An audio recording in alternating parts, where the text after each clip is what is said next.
ಹಂಗೆ ಬನ್ನಿ ಆದ್ಮೇಲೆ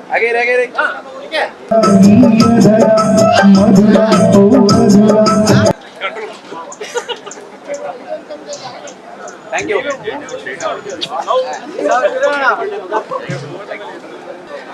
ನಿಮಗೆ ಬೇಕಾದ್ರೆ ನಿಮ್ಗೆ ಬೇಕಾದ್ರೆ ಎಷ್ಟು ಬೇಕು ಇರ್ಬೋದು ಸೈಕಲ್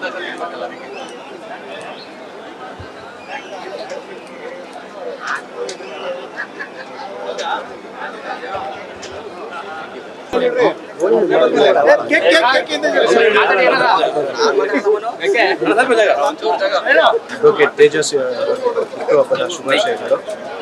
ಸದಾಕಾಲ 100 ವರ್ಷ ಸದಾಕಾಲ ನಗ್ನಗ್ತಾ ಇದೇ ಥರ ಫ್ರೆಂಡ್ಸು ಸ್ನೇಹಿತರು ಅಂತ ಬದುಕ್ತಾ ಇರೋ ಮನುಷ್ಯ ಇದೇ ಥರ ಬದುಕಿ ಸದಾಕಾಲ ನಮ್ಮ ಪ್ರೋತ್ಸಾಹ ಕೂಡ ಇದ್ದೇ ಇರುತ್ತೆ, ಹಾಗೆ ಅವ್ರ ಪ್ರೋತ್ಸಾಹನೂ ನಮ್ಮ ಮೇಲೆ ಇದ್ದೇ ಇರುತ್ತೆ. ಸದಾಕಾಲ 100 ವರ್ಷ ದೇವರ ದಯದಿಂದ ಇದೇ ಥರ ಬದುಕಲಿ ಅಂತ ನಾವು ಆಶಿಸ್ತೀವಿ. ಸ್ನೇಹಜೀವಿ ನಮ್ಮ ತೇಜಸ್ ಅವರು ಇವತ್ತು ಜನ್ಮದಿನವನ್ನು ಆಚರಿಸ್ಕೊತಾ ಇದ್ದಾರೆ. ದೇವರು ಅವ್ರಿಗೆ 100 ವರ್ಷ ಆರೋಗ್ಯ ಐಶ್ವರ್ಯ ಸಕಲ ಸಮೃದ್ಧಿಯನ್ನು ಕೊಡಲಿ. ಇದೇ ರೀತಿ ಹೆಚ್ಚು ಸ್ನೇಹ ಸಂಪಾದನೆ ಮಾಡಲಿ. ವಿಶ್ವಾಸ ಪ್ರೀತಿ ಸದಾ ಹಸನ್ಮುಖಿಯಾದ ಮತ್ತೊಮ್ಮೆ ಹುಟ್ಟುಹಬ್ಬದ ಆರ್ಥಿಕ ಶುಭಾಶಯಗಳು. ನನ್ನ ಕುಚಿಕು ನನ್ನ ಪ್ರೀತಿ ಗೆಳೆಯ ತೇಜಸ್ವಿ ಹುಟ್ಟುಹಬ್ಬದ ಶುಭಾಶಯಗಳು. ಇವರು ಸದಾ ನಗುಮುಖಿಯಾಗಿ ಯಾವಾಗಿರ್ತಾರೆ. ಇವರಿಗೆ ದೇವರ ಆರೋಗ್ಯ ಐಶ್ವರ್ಯ ಸುಖ ಶಾಂತಿ ನೆಮ್ಮದಿ ಕಾಪಾಡಿ ಹೇಳಿ ಬೇಡ್ಕೊಳ್ತೇನೆ. ವಿಷಯ ಥ್ಯಾಂಕ್ ಯು. ತೇಜು ಭಾಳ ಒಳ್ಳೆ ಹುಡುಗ, ಅವ್ನಿಗೆ ಒಳ್ಳೆ ಭವಿಷ್ಯ ಇದೆ. ಮುಂದೆ ಒಂದು ದೊಡ್ಡ ಲೀಡ್ರಾಗಿ ಬೆಳೀತಾರೆ. ಅವ್ರ ಜೊತೆ ನಾವೆಲ್ಲ ಇರ್ತೀವಿ. ಅವ್ನು ಚಿಕ್ಕ ಹುಡುಗನಿಂದ ನಮ್ಮ ಜೊತೆ ಇದ್ದವನು ಇನ್ನೂ ಚೆನ್ನಾಗಿ ಬೆಳೀಲಿ. ನಿಮ್ಮೆಲ್ಲರ ಆರೈಕೆಯಿಂದ ಅವ್ನು ಇನ್ನೂ ಎತ್ತರಕ್ಕೆ ಬೆಳೀಲಿ ಅಂತ ಆಶಿಸ್ತೀನಿ. Thank you. ಹುಟ್ಟುಹಬ್ಬದ ಶುಭಾಶಯಗಳು. ನಮಸ್ಕಾರ. ನನ್ನ ಜೊತೆ ಇರೋರು ನಮ್ಮ ಮಲ್ಲತ್ತಳ್ಳಿ ಕಲ್ಚರಲ್ ಅಸೋಸಿಯೇಷನ್, ನಮ್ಮ ಕ್ಲಬ್ ಏನಿದೆ ಅದರ ಪ್ರೆಸಿಡೆಂಟ್ ಅವರು ಉಮೇಶ್ ಕುಮಾರ್ ಅವರು. ಅವರ ಅಕ್ಕನ ಮಗ HM ತೇಜಸ್ವಿ ಅಲಿಯಾಸ್ ತೇಜು, ನಮ್ಮೆಲ್ಲರ ಪ್ರೀತಿಯ ತೇಜು. ಅವರ ಜನ್ಮದಿನದ ಪ್ರಯುಕ್ತ ಇವತ್ತು ನಾವೆಲ್ಲರೂ ಇಲ್ಲಿ ಸೇರಿದ್ದೀವಿ. ಅವರ ಬಗ್ಗೆ ಅವರ ರಿಲೇಟಿವ್ ಆಗಿರ್ತಕ್ಕಂತಹ ಹಾಗೆ ನಮ್ಮ ಕ್ಲಬ್ಬಿನ ಅಧ್ಯಕ್ಷರಾಗಿರ್ತಕ್ಕಂಥ ಉಮೇಶ್ ಅವರು ಏನು ಹೇಳ್ತಾರೆ, ಹೇಗೆ ಶುಭಾಶಯವನ್ನು ಕೊಡ್ತಾರೆ ಅಂತ ನೋಡೋಣ. ಕೈ ಮಾಡಿ ಪ್ಲೀಸ್. ನನಗೆ ಹುಟ್ಟುಹಬ್ಬದ ಶುಭಾಶಯಗಳು ಅರ್ಪಿಸುತ್ತಾ ನಿಮಗೆ ಒಳ್ಳೆಯ ಆರೋಗ್ಯ ಆಯುಸ್ಸು ನೆಮ್ಮದಿ ದೇವರು ಕೊಟ್ಟು ಇದೇ ಥರ ಮುಂದುವರಿದು ಇದೇ ಥರ ಸಂಘಜೀವಾಗಿ ಬಾಳ್ತೀಯ ಅಂತ ಅಂದ್ಕೊಂಡಿದ್ದೀನಿ. ಮುಂದೊಂದು ದಿವಸ ನೀನು ಒಳ್ಳೆ ಉತ್ತಮ ವ್ಯಕ್ತಿಯಾಗಿ ರಾಜಕೀಯ ವ್ಯಕ್ತಿಯಾಗಿರ್ಬೋದು, ಇಲ್ಲಾಂದರೆ ಸಮಾಜ ಸೇವೆಯಲ್ಲಿ ತೊಡಗಿಸ್ಬೋದು. ಎಲ್ಲ ಥರದ ದೇವರು ನಿಮಗೆ ಒಳ್ಳೆಯ ಶಕ್ತಿ ಕೊಟ್ಟು ಆರೈತಿ ಅಂದ್ಬಿಟ್ಟು ನಾನು ಕೇಳ್ಕೊತೀನಿ. ಇಂತಿ KG Umesh, Mallathahalli club association ಅಧ್ಯಕ್ಷರು. ಒಳ್ಳೆಯದಾಗಲಿ. Thank you very much. ನಮ್ಮ ಸ್ನೇಹಿತರಾದ ತೇಜಸ್ವಿ ಅವರಿಗೆ ಹುಟ್ಟುಹಬ್ಬದ ಶುಭಾಶಯಗಳು. ದೇವರು ಅವರಿಗೆ ಆರೋಗ್ಯ ಆಯುಷ್ಯ ಐಶ್ವರ್ಯ ಕಾಪಾಡಲಿ. ಇದೇ ಥರ ಪಾರ್ಟಿಗಳನ್ನ ಇಡ್ತಾ ಅವರು ದೇವರು ಒಳ್ಳೇದು ಮಾಡಲಿ ಅಂತ ನಾನು ಬಯಸ್ತೀನಿ. ತೇಜಸ್ವಿ ಅವರಿಗೆ ಜನ್ಮದಿನದ ಶುಭಾಶಯಗಳು. ಭಗವಂತನು ಅವರಿಗೆ ಆರೋಗ್ಯ ಕೊಟ್ಟು ಕಾಪಾಡಲಿ, ಹೆಚ್ಚಿನ ಆರೋಗ್ಯ ಕೊಡಲಿ. ಅವರು ಸೇವಾವಧಿನಲ್ಲಿ ಒಳ್ಳೆ ಖ್ಯಾತ ವಕೀಲರಾಗಿ ಮುಂದೆ ಬರಲಿ ಅಂತ ಹೇಳಿ ಜನ್ಮದಿನದ ನಮ್ಮೆಲ್ಲರ ಪರವಾಗಿ ಆರ್ಥಿಕ ಶುಭಾಶಯಗಳು. ದೇವರು ಅವರಿಗೆ 100 ವರ್ಷ ಆರೋಗ್ಯ ಐಶ್ವರ್ಯ ಸಕಲ ಸಮೃದ್ಧಿಯನ್ನು ಕೊಡಲಿ.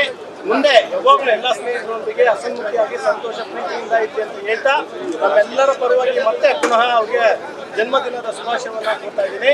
ತೇಜು, ನಿನ್ನ ಸ್ನೇಹಿತ ಅಂತ ಹೇಳ್ಕೊಳಕ್ಕೆ ನನಗೆ ತುಂಬ ಖುಷಿ ಆಗುತ್ತೆ. ಯಾಕೆಂದರೆ ನಿನ್ನದೊಂದು ವಿಶೇಷ ಗುಣ ಇದೆ. ಆ ಗುಣ ಏನು ಅಂತಂದರೆ, ಯಾರೋ ಒಬ್ಬ ಸ್ನೇಹಿತ ಆದವನು ಅವನ ಕಷ್ಟ ಅಂತೆಲ್ಲರೂ ಹೇಳಿದ್ರೆ ಅವನ ಕಷ್ಟ ಏನಿದ್ರು ಕೂಡ ಆ ಕಷ್ಟನ ನಿನ್ನ ಕಷ್ಟ ಅಂತ ಹೇಳ್ಬಿಟ್ಟು ಹಾಗೆ ಬೆನ್ನೆಲುಬಾಗಿ ನೀನು ನಿಂತು ಅದನ್ನು ಪರಿಪೂರ್ಣವಾಗಿ ಅವನಿಗೆ ಸಹಾಯ ಮಾಡ್ತೀಯಲ್ಲ, ಆ ನಿನ್ನ ಗುಣ ನನಗೆ ತುಂಬ ಇಷ್ಟ ಆಗ್ತಿತ್ತು. ಇವತ್ತು ನಿನ್ನ ಬರ್ತ್ಡೇ ಇದೆ. ಈ ಬರ್ತ್ಡೇ ನಿನಗೆ ಹಾಗೂ ನಿನ್ನ ಕುಟುಂಬಕ್ಕೆ ಆ ದೇವರು ಸಕಲ ಸಂಪತ್ತು ಕೊಳ್ಳಿ. ನಿನ್ನ ವಕೀಲ ವೃತ್ತಿಯಲ್ಲಿ ನೀನು ಇನ್ನೂ ತುಂಬ ದೊಡ್ಡತನವಾಗಿ ಬೆಳಿಬೇಕು ಅಂತ ಹೇಳ್ಬಿಟ್ಟು ನಾನು ನಿನ್ನ ಬರ್ತ್ಡೇಗೆ ವಿಶೇಷವಾಗಿ ನಾನು ಶುಭ ಹಾರೈಸ್ತೀನಿ. Once again happy birthday Teju. ನಮಸ್ಕಾರ. ಶ್ರೀಯುತ ತೇಜಸ್ವಿ ಅವರು ವಕೀಲರಷ್ಟೇ ಅಲ್ಲದೆ ನಮ್ಮ ಆತ್ಮೀಯರು, ನಮಗೆ ಅಣ್ಣ ಇದ್ದಾಗೆ. ಇವತ್ತಿನ ಹುಟ್ಟುಹಬ್ಬ ಇದೆ. ಅವರಿಗೆ ಹುಟ್ಟುಹಬ್ಬದ ಆರ್ಥಿಕ ಶುಭಾಶಯಗಳನ್ನು ಹೇಳ್ತಾ, ಹಾಗೆ ಅವರು 100 ಕಾಲ ಹೀಗೆ ಬಾಳ್ತಾ ಸದಾಕಾಲ ಖುಷಿಯಾಗಿರಲಿ, ನಮ್ಮೊಂದಿಗೆ ಒಟ್ಟೊಟ್ಟಿಗೆ ಇರಲಿ. ಅವರಿಗೆ ಆರೋಗ್ಯ ಐಶ್ವರ್ಯ ಆಮೇಲೆ ಒಳ್ಳೊಳ್ಳೆ ಪೊಸಿಷನ್ಗಳು ಬರಲಿ ಅಂತ ನಾನು ದೇವರಲ್ಲಿ ಬೇಡ್ಕೊಳ್ತೇನೆ. ನಮ್ಮೆಲ್ಲ ಸ್ನೇಹಿತರ ಪರವಾಗಿ ಮಲ್ಲತ್ತಳ್ಳಿ ಕ್ಲಬ್ ವತಿಯಿಂದ ಹೃತ್ಪೂರ್ವಕವಾದ ಅಧ್ಯಕ್ಷರು, ಖಜಾಂಚಿ ಹಾಗೂ ಸೆಕ್ರೆಟರಿ ಎಲ್ಲರ ಪರವಾಗಿನೂ ಹುಟ್ಟುಹಬ್ಬದ ಆರ್ಥಿಕ ಶುಭಾಶಯಗಳನ್ನು ಹೇಳ್ತಾ ಇದ್ದೇವೆ. ಒಳ್ಳೆಯದಾಗಿ. ಉಪಾಧ್ಯಕ್ಷರು ಮಲ್ಲಿಕಾರ್ಜುನ ಅವರಿದ್ದಾರೆ, ಖಜಾಂಚಿಯವರಾದ ಅಂಬೆ ಅವರು. ನಮ್ಮ ಪ್ರೀತಿಯ ತೇಜು HM ತೇಜಸ್ವಿ ಅವರಿಗೆ ಹುಟ್ಟುಹಬ್ಬದ ಶುಭಾಶಯಗಳು. ಎಲ್ಲ ವಕೀಲ ಮಿತ್ರ ವೃಂದದ ಪರವಾಗಿ ನಾನು ಅವರಿಗೆ ವಿಶಸ್ಸನ್ನು ತಿಳಿಸ್ತಾ ಇದ್ದೀನಿ.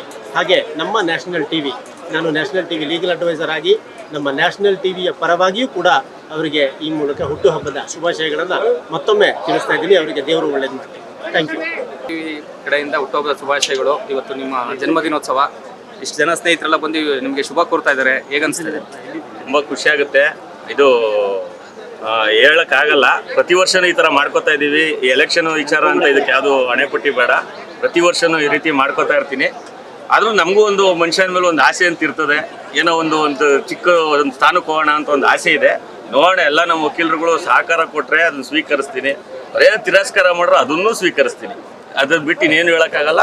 ನಮ್ಮ ವಕೀಲರುಗಳಿಗೆ ಎಲ್ಲರಿಗೂ ಒಳ್ಳೇದಾಗಬೇಕು, ನಮ್ಮ ಸ್ನೇಹಿತರಿಗೂ ಎಲ್ಲರಿಗೂ ಒಳ್ಳೇದಾಗಬೇಕು, ಇಲ್ಲಿ ಬಂದಿರತಕ್ಕಂಥ ಪ್ರತಿಯೊಬ್ಬರಿಗೂ ಒಳ್ಳೇದಾಗಬೇಕು ಅಂತ ನಾನು ದೇವರಲ್ಲಿ ನಾನು ಕೇಳ್ತೀನಿ.